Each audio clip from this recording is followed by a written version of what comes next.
Namaste and welcome to Daily News Simplified, the what, why and how of newspaper reading. Now we would be analyzing the Delhi edition of the Hindu newspaper of 23rd of May 2019, and the news that would be covered today is given on the screen, and the timestamp for the same is given in the description and the comment section given below. And so now with this, let us start with the first article. Now we have taken this opinion-based editorial from page 11. Now what the author talks about within this editorial is that there is a common criticism of India that India lacks in strategic culture. Now it has been said that Indian elites in the form of Indian politicians, top bureaucrats, military leaders and the academic community of India have not formed a national strategy on security. Whereby it has been said that India does not have a national strategy on security which is systematic and of long term. However, you have to understand that this criticism of India that India lacks a strategic culture has been denied and also explained in length by the academic community of India and also by Indian military leaders as to why this criticism is wrong. Now, it is within that context that the author is saying that India should form its national security strategy based on the blueprint which was recently released by D.S. Hooda. Now, retired Lieutenant General D.S. Hooda was the former Northern Army commander. And apart from this, D.S. Hooda sir was also the architect of the 2016 surgical strikes that was carried out by India. Now, D.S. Hooda sir has recently written a blueprint with regards to national security for a major political party.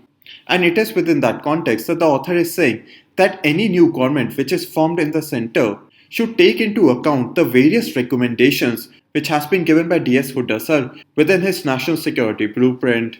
Now, with regards to this article, there are two aspects that we're going to understand which the author has highlighted. The first is why India does not have a national security strategy. And secondly, we'll try to understand what are the recommendations which have been highlighted by the author that needs to be undertaken for forming India's national security strategy. Now, this article and the upcoming explanation should be seen from the perspective of GS Paper 3 within the section Security. Now let us first understand the reasons given by the author as to why India does not have an official national security strategy. Now the author has given two main reasons as to why there is no proper or official national security strategy of India. Whereby the first reason given by the author is that national security policy within India mainly works on ad hoc arrangements. Now what this means is that the national security policy of India is not a pre-planned policy and is generally formed as to whenever a crisis emerges. Now an example of this would be the Doklam crisis. Now what had happened in Doklam was that it was a particular area in which the borders of China, India and Bhutan used to meet. However, with regards to the Doklam region, India did not have an already established policy.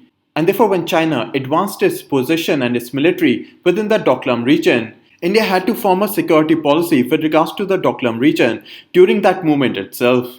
Apart from this, the author has also highlighted that India's national security policy generally works upon the raw wisdom of the Indian officials.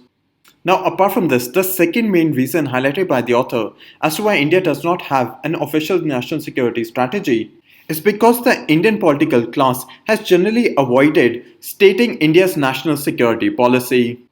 Now, one of the main reasons highlighted by the author as to why political leaders avoid to publicly state India's national security strategy is because of the commitment trap. Now, let's say if any political leader gives out a particular operational strategy as to how India would handle cross-border terrorism from Pakistan, whereby a political leader may state that they'll take action A, action B and action C if Pakistan engages in cross-border terrorism. And by stating that they'll take action A, action B and action C against Pakistan, the political leader has formed a commitment to the Indian public that if any cross-border terrorism happens from Pakistan, that they will take action A, B or C. However, such commitment creates problems for political leaders, whereby they might not be able to undertake action A, B or C. And since they are not able to take these actions, they would be shown as weak in front of the Indian public. And that is why political leaders within India have a fear of not falling into such a commitment trap. Now, these are the two main reasons highlighted by the author as to why India does not have an official national security strategy. Now, based on this, the author has given various recommendations as to what can be undertaken by the new government who is elected today as part of their national security strategy. Now, the first recommendation given by the author is to improve the functioning of the National Security Council. Now, the National Security Council is a three-tiered organization that oversees the political, economic, energy, and security issues which are of strategic concern for India. Now, it needs to be understood that the National Security Council is the apex body with regards to security issues within India, and it operates as an executive part of the Prime Minister of India. Now, the National Security Council consists of the Strategic Policy Group, the National Security Advisory Board, and a secretariat from the Joint Intelligence Committee. Now, it is the National Security Advisor who heads the National Security Council. Now, what has happened is that the National Security Council has been overshadowed by the Cabinet Committee on Security. Now, it is within that regard that the author is saying that the National Security Council should be given much more authority with regards to overseeing the security policy of India. The second recommendation given by the author is that the National Security Advisor plays a vital role in India's national security. However, the National Security Advisor has been given no legal powers, and therefore, according to the author, the powers of the National Security Advisor should be improved.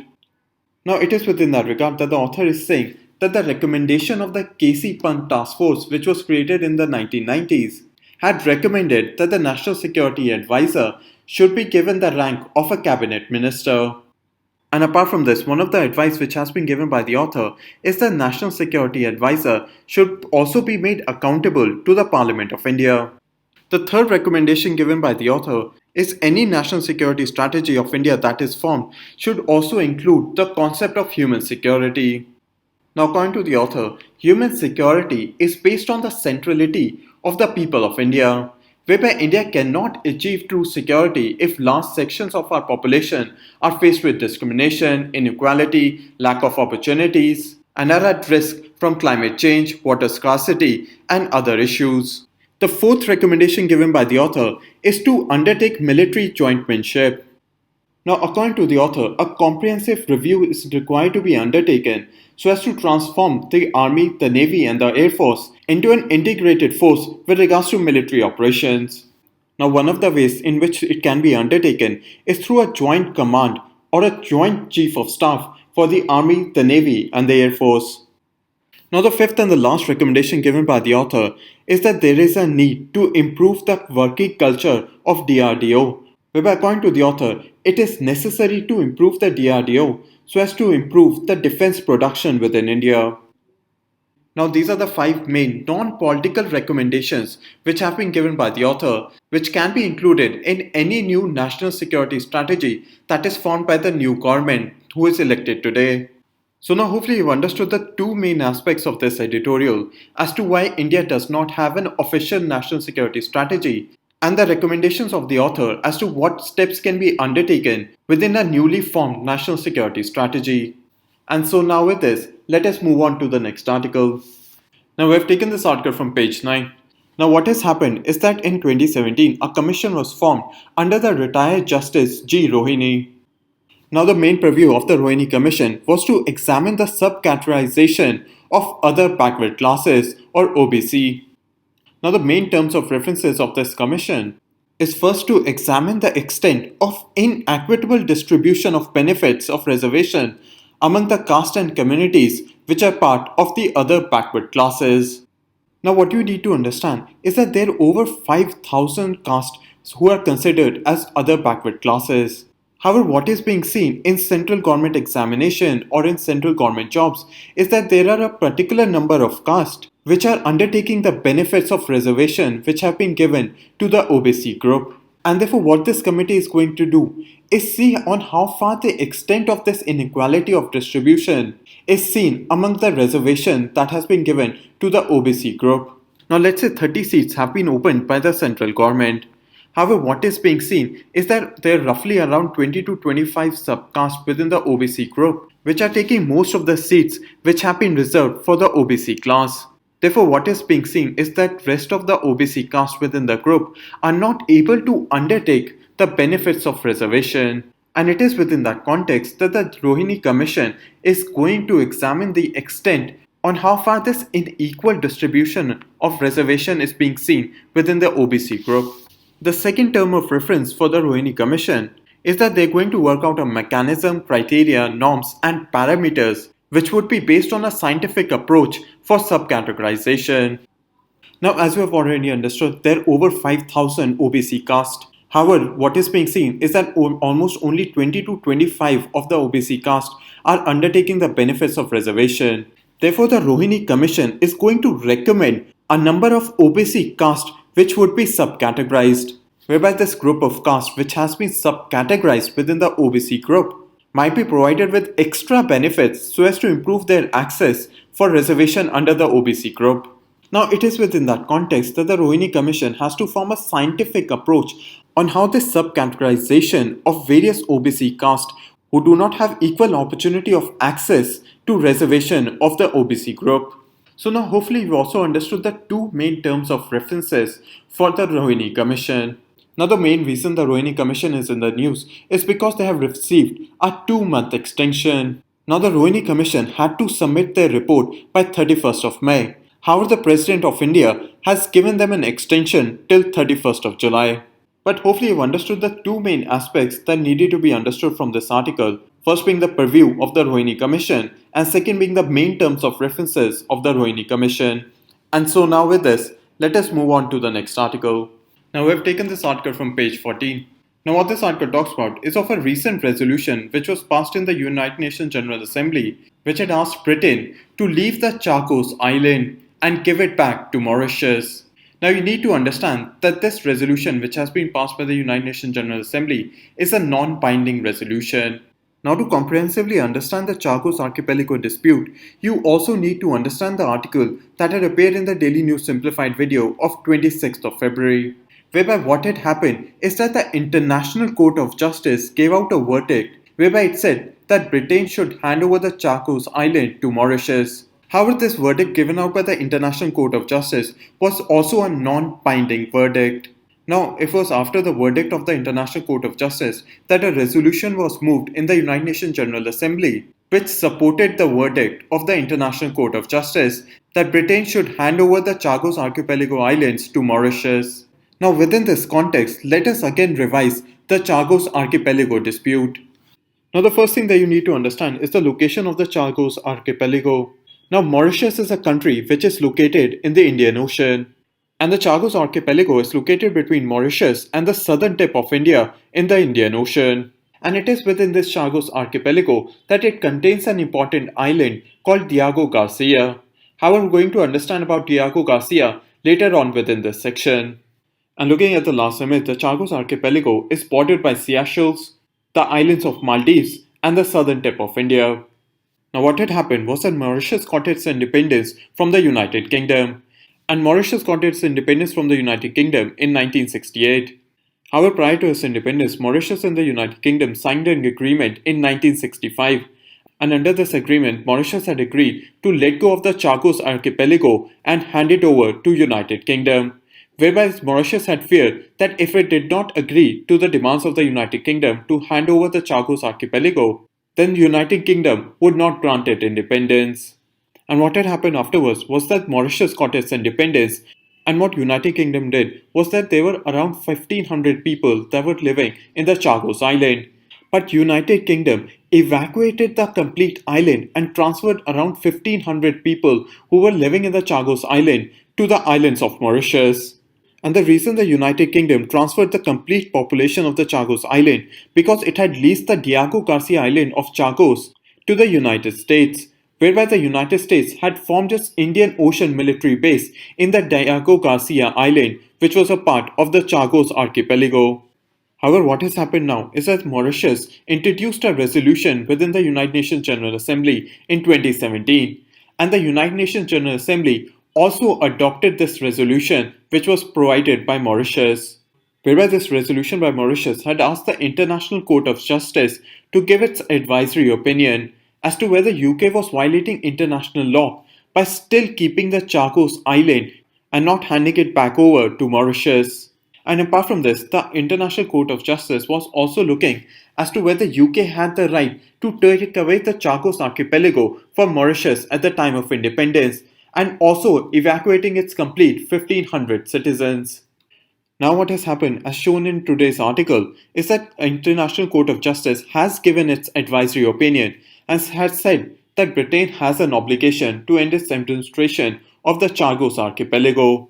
And it is within that context that the International Court of Justice has said that Britain should hand over the Chagos archipelago to Mauritius and thereby finishing the process of decolonization of Mauritius, whereby it has been considered that the continued occupation of the Chagos archipelago by the United Kingdom is a form of colonialism, and UK should hand over the Chagos archipelago back to Mauritius so as to complete the whole process of decolonization of Mauritius. Now, the reason as to why the International Court of Justice has said that British should leave its occupation of the Chagos archipelago because it has not been based on the freely expressed and genuine will of the people who had lived in the Chagos archipelago. However, a more contentious issue which has been raised by the International Court of Justice is that the original agreement which was signed between UK and Mauritius in 1965 did not allow for any form of third party involvement in the territory of Chagos archipelago. Now, this has also raised concern as to whether UK had the right to lease out the Diego Garcia Island to the United States. And thereby, this advisory opinion of the International Court of Justice has raised concerns as to whether the military base of the United States in the Diego Garcia Island is in accordance with international law or not. However, you have to understand that this verdict given out by the International Court of Justice is only an advisory opinion, and therefore this advisory opinion of the International Court of Justice is not binding on the United Kingdom. Now, apart from this, what you need to also understand is what is India's role within the Chagos archipelago dispute. Now, India has mainly supported Mauritius in the Chagos archipelago dispute, whereby India also voted in favor of the resolution which was introduced by Mauritius with regards to Chagos archipelago, whereby India voted in favor of the United Kingdom leaving the Chagos archipelago to Mauritius both in 2017 resolution and also in the 2019 resolution. However, the main geopolitical aspect that India desires from the Chagos archipelago dispute is that India is in the process to convince Mauritius so as to allow a long-term lease to the United States for the Diego Garcia Island. Whereby what India wants is that the United Kingdom should hand over the Chagos archipelago to Mauritius. And after the United Kingdom has handed over the Chagos archipelago to Mauritius, Mauritius should give a 100-year lease to the United States to continue its military base in the Diego Garcia Island.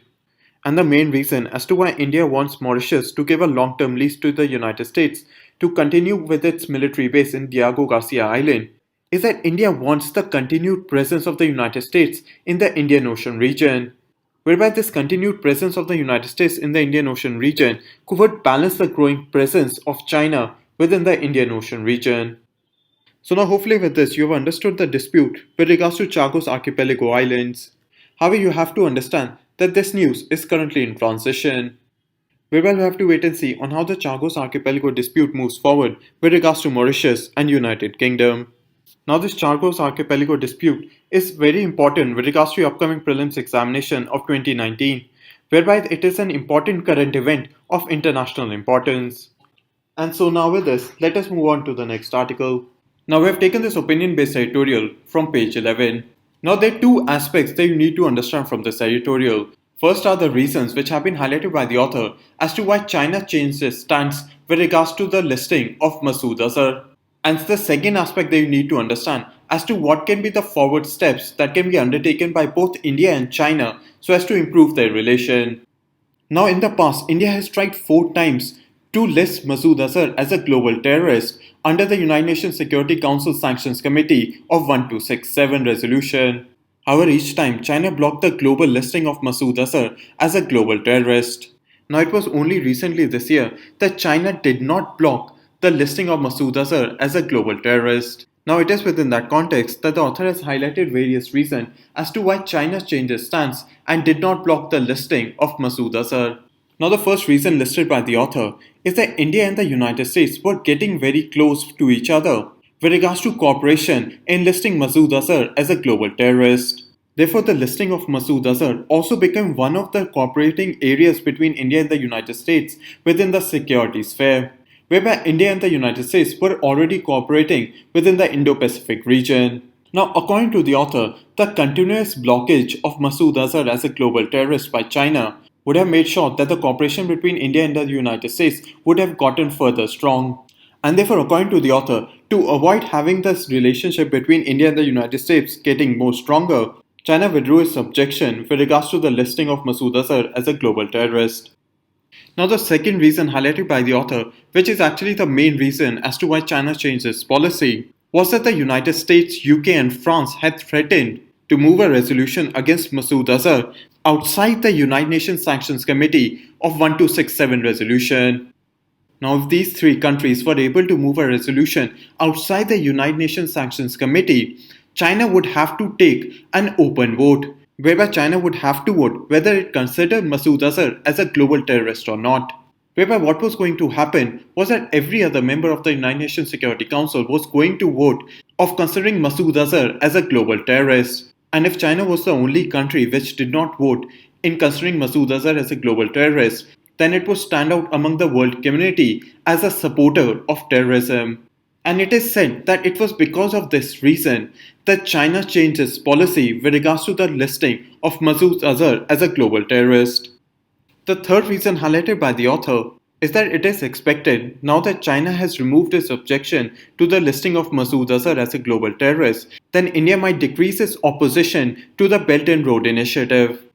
Now you have to understand that this is a speculative reason, whereby the second Belt and Road Forum was recently held and India did not attend the Belt and Road Forum. Therefore, it is yet to be seen as to whether it was a reciprocal give and take, whereby would India decrease its objection to the Belt and Road Initiative now that China has removed its objection to listing of Masood Azhar as a global terrorist.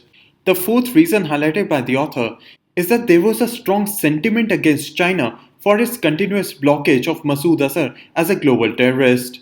Therefore, China might have recognized that for any further cooperation with India with regards to trade issue against the United States, or with regards to Belt and Road Initiative, or any other issue, China would need to ensure that the public sentiment within India does not go against China to a large extent, whereby China has also blocked India's entry into the Nuclear Supply Groups or NSG. However, this blockage by China with regards to India's entry to the Nuclear Supply Group has not led to any popular anti-China sentiment within India. However, China continuing to block the listing of Masood Azhar as a global terrorist would have made sure that the public sentiment within India would have gone to a large extent against China. And China knew that if the public sentiment within India were to go against China, then the Indian government cannot cooperate with the Chinese government on various international issues. Now, the fifth and the last point which has been highlighted by the author as to why China changed its stance with regards to the listing of Masood Azhar was that China realized that the continuing support to Pakistan with regards to the listing of Masood Azhar would have led to concern with regards to India-China relationship and also with regards to China's image as a fighter against global terrorism. And therefore, according to the author, with regards to pros and cons, it made much more sense to China to list Masood Azhar as a global terrorist, whereby it had a lot to lose with regards to its global image and with regards to its relation with India if it did not do so. So now hopefully you've understood the 5 main reasons highlighted by the author as to why China changed its policy with regards to the listing of Masood Azhar as a global terrorist under the United Nations Security Council 1267 Sanctions Committee. Now let us understand the various steps which has been highlighted by the author which India and China can undertake to improve their relationship. The first step highlighted by the author is that India should take the help of China to have a sustained pressure on Pakistan so that it takes action against the terrorist organization which are currently functioning from Pakistan. Now the author has highlighted on how China cooperated with India in ensuring that Pakistan stays on the grey list of the Financial Action Task Force. And it is within that context that India can cooperate further with China so as to ensure pressure upon Pakistan to take action against terrorist organization. The second step highlighted by the author is that India and China should conduct a dialogue and form a common platform against regional and global terrorism. Now these are the 2 main steps which have been highlighted by the author which India and China can undertake so as to improve their relationship. Now this article and the explanation given in this section should be seen from the perspective of GS Paper 2 within the section International Relations. And so now with this, let us move on to the next article. Now we have taken this article from page 7. Now what this article talks about is that water experts have said that the Marathwada region of Maharashtra has strong indications of desertification. Now, according to this article, the desertification of the Marathwada region is mainly because of administrative reasons and the policies of the state government rather than being induced by climate change. Now, the article highlights various reasons as to why the desertification of the Marathwada region of Maharashtra is due to administrative and policy failures of the government. Now, the main reason given in this article for the desertification of Marathwada is the change in cropping pattern. Now, what used to happen earlier that cereals and oil seeds were the main crops that were grown within the Marathwada region. Now, you need to understand that the Marathwada region has an arid climate, meaning that it is deficient in rainfall. Therefore, the earlier grown oil seeds and cereals in the arid climate of the Marathwada region were drought resistant and also harvested moisture. Therefore, the cultivation of oilseeds and cereal in the Marathwada region used to suit its climate. However, what has happened now is that BT cotton, soybean, and sugarcane is now being cultivated within the Marathwada region. Whereby, according to the article, sugarcane in itself is grown in only 4% of the region of Marathwada, but consumes 80% of the water resources of Marathwada region. Apart from this, because of the cultivation of soybean and BT cotton, there is an increase in water mining within the Marathwada region, whereby there has been an increase in demand for irrigation facilities and therefore there has been an increase in water mining. Now, it is this change in the cropping pattern within the Marathwada region that, according to this article, is the main cause of desertification of the Marathwada region. And according to this article, it is this policy of the state government of Maharashtra which has led to the desertification of the Marathwada region. Now, one of the recommendations given in this article to stop the desertification of the Marathwada region is to have a complete ban on the cultivation of sugarcane in Marathwada. However, with regards to UPSC examination, it is best not to give such sweeping recommendation with regards to solving this problem.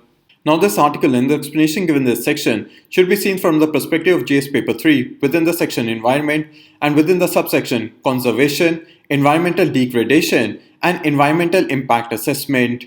Now, you need to understand that this article focuses on a very specific region of Marathwada, which is located in the state of Maharashtra. And it is not necessary that the causes of desertification, which is occurring in other parts of India, would have the same reason. But hopefully from this article you have understood as to what is the main cause for desertification in the Marathwada region. And so now with this, let us move on to the next article. Now we have taken this article from page 1. Now what has happened is that the central government has cleared the names of 4 judges which have been recommended by the collegium for elevation as Supreme Court judges. Now what is required to be understood from this article is the appointment procedure of Supreme Court judges. Now the appointment procedure of judges has already been explained by Mangal sir in the Daily News Simplified video of 10th of May. And you can refer to this video to understand the procedure of appointment of judges to the Supreme Court and High Court. Now what we're going to do with regards to this article is have a question for practice based on the appointment of judges. Now you need to understand that statement 1 for this question has been taken from the prelims of 2012, statement 2 from the prelims of 2013 and statement number 3 from the prelims examination of 2014. And what you need to do is pause this video, solve this question and wait for 5 seconds for the correct answer. Now the correct answer to this question is B, 1 and 3. Now while appointing the Supreme Court judges, the President of India has to consult the Chief Justice of India. Now with regards to statement number 2, the judges of the High Court are appointed by the President of India. And it is within that regard that statement number 2 is wrong. While with regards to statement number 3, the power to increase the number of judges within the Supreme Court is a power vested with the Parliament of India. And therefore the correct answer to this question is B, 1 and 3. And so now with this, let us move on to the next section. Now there are 3 more questions for practice and what you need to do is pause this video, solve all of these questions and wait for 5 seconds for the correct answer. Now the correct answer to question number 2 is A, United States, whereby it is the US which has a military base on Diego Garcia, whereby the Diego Garcia of the Chagos archipelago was leased to the United States by the United Kingdom. While with regards to question number 3, the correct answer is D, neither 1 nor 2. While with regards to statement number 1, the National Security Council is presided over by the National Security Advisor. While with regards to statement number 2, its recommendations are not binding upon the Government of India. While with regards to question number 4, the correct answer is D, 1, 2 and 3, whereby rice, sugarcane and cotton are all water intensive crops.